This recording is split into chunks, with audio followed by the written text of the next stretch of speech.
I'm going to show you here quickly with a very interesting company that my friend ClickUp uses, how they've kept their gross margin so high by actually onboarding new customers quickly with easy to upload CSV files, right? If you require a data import on your upload file. Now, the reason this came top of mind is, was anyone else at SaaS Talk?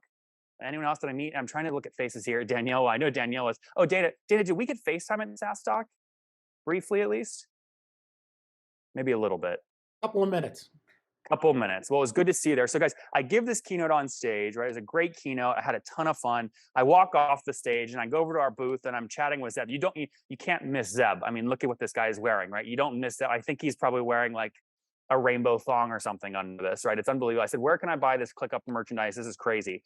And I remember him saying, his co-founder there is Chris behind, and we were talking and I'm going, Zeb, just tell me the number. What's revenue going to grow at? What are you at? He came on the podcast about 8 months ago and said they broke 80 million in revenue. And he said, Nathan, by the end of 2022, we plan to break 200 million. And I'm going, Zeb, come on. You're not going to break 200 million. He said, no, we're going to break 200 million. So look, they're not up at 200 million, but I would just tell you they're much higher than 80 million, right? They've more than doubled year over year. And he reminded me, one of the reasons ClickUp does so well, I want you guys to see their compare pages. Have you guys seen these? Go down to their footer, right? And see how they have all these verse pages. Let's go to Verse Asana, right? They get a lot of organic SEO traffic to these pages. But what's crazy is if someone's using Asana and wants to switch to ClickUp, you just upload your data in one shot and you're onboarded. Now, usually, does anyone else require a data upload when a new customer signs up for your platform? If you require the customer to upload some sort of data during onboarding, just type data in the chat out of curiosity. Chris, at Time Control, do you require they upload their old schedule or anything like that? Any kind of data? Yeah, so you can't really get the timesheet going in Time Control without things like lists of employees and lists of charges. So there's a bunch of things like that have to be uploaded. Alexander Feng, what about you? What data do you require a new trial or a new sign up to upload? List of personnel, systems, and vendors. Interesting. Saurav Gupta, what about you? List of people you want to reach out to. Interesting, like a leads list. Yeah, like a lead list. Aaron Carr, what about on your end?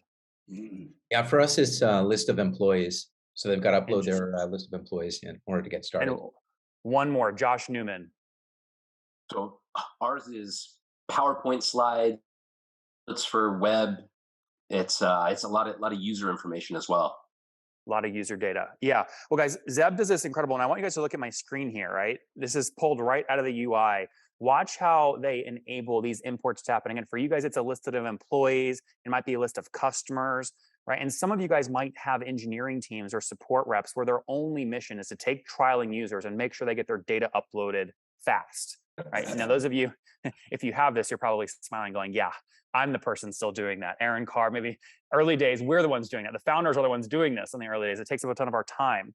But there's this new tool that enables you to do this quickly. And this tool recently popped up in my feed because this headline popped up. Now, you guys know I'm not a big advocate for celebrating TechCrunch fundraises, right? But if you are going to raise, you might as well go all in. Right. And Flatfile is one of the companies that has gone all in on this. The origin story is at a company called Envoy. And I said, Eric, I just want you to come on the webinar and tell the stories. So Eric, real quick, the origin story of Flatfile, you were at Envoy, right? And Envoy, like Saurav and Alexander and Louis Ray, Envoy required a data upload, right? Yeah, exactly. Like that was something that was true at Envoy as well as every other software company I'd ever worked at before. I forget whether it's Mark Andreessen or Ben Horowitz who says software is eating the world, but they forgot the second half of that statement, which is that data is what it breathes.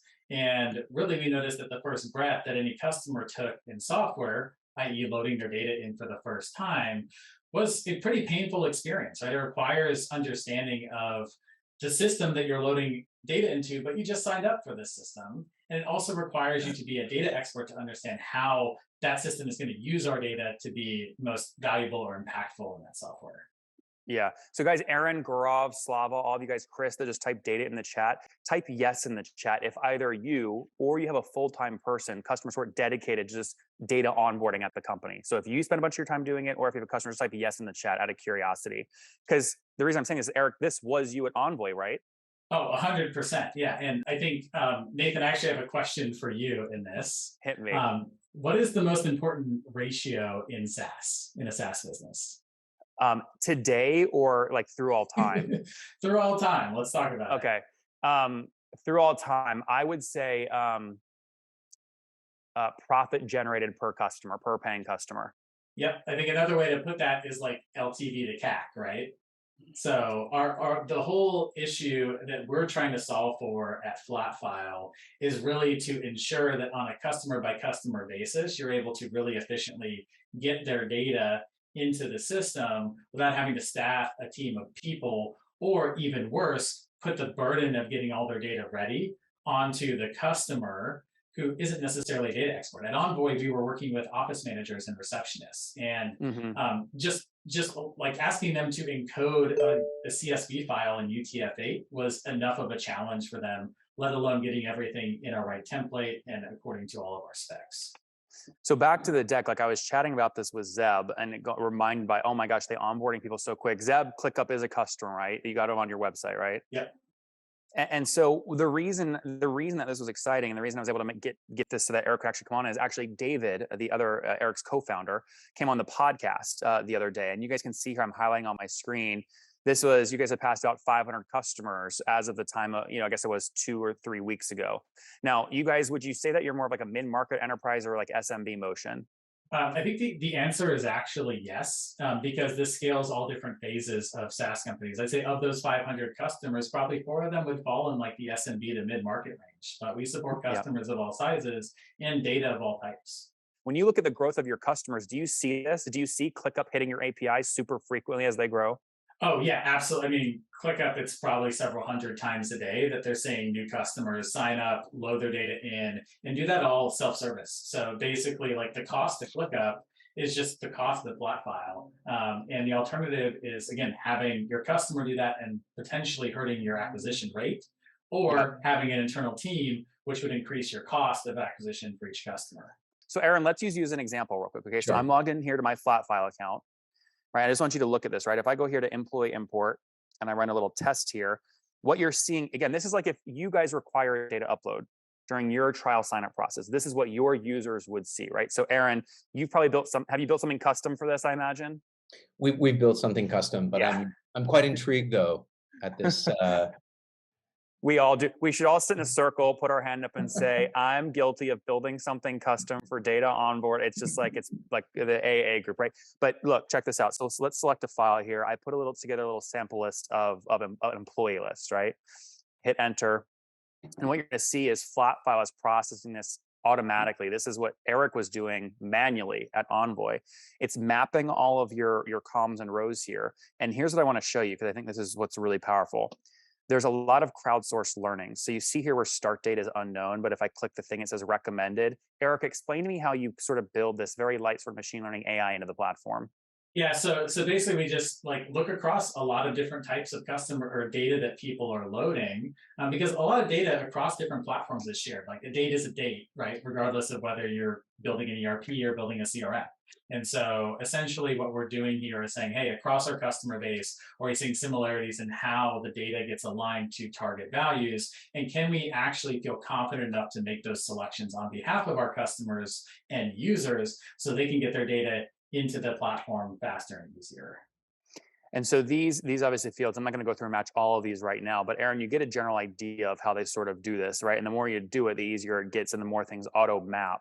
Really, because there's so many different ways that you can collect data, we intentionally designed our product to be a platform, right? We're not specific to HCM data. We're not specific to contact data. And what that means is that our customers come to us with their use cases, and we basically have a platform that helps them solve them. And if there's something missing, there's something unique that we haven't seen before, it's really easy for us to get first crack at that and put that at the very top of our product roadmap, deliver that, and then all of a sudden be serving a whole new segment that we may not have seen a lot of volume or traction in before. I mean, it sounds great. When we had to custom build something many years ago for this exact challenge. Are you getting a lot of business of people who wrote something themselves, like we had to, who say, yeah, now we'd like to just go to a service and not worry about it ever again? Yeah, exactly. Like hopefully this doesn't sound like tooting my own horn a little bit, but the story is very much like the early days at Stripe, right? What they were doing oftentimes was replacing some home-built tooling system to manage transactions or payments. And that's literally just what we're doing, but for data exchange instead. So a lot of our customers are coming to us saying, hey, we have a solution to this problem. It's just busted, or it's old, or it's causing confusion for our users. And that's what we designed our product around. I would have raised my hand earlier and said, hey, I'm guilty of building this in-house because I did it 4 times before we said, okay, this needs to be a company.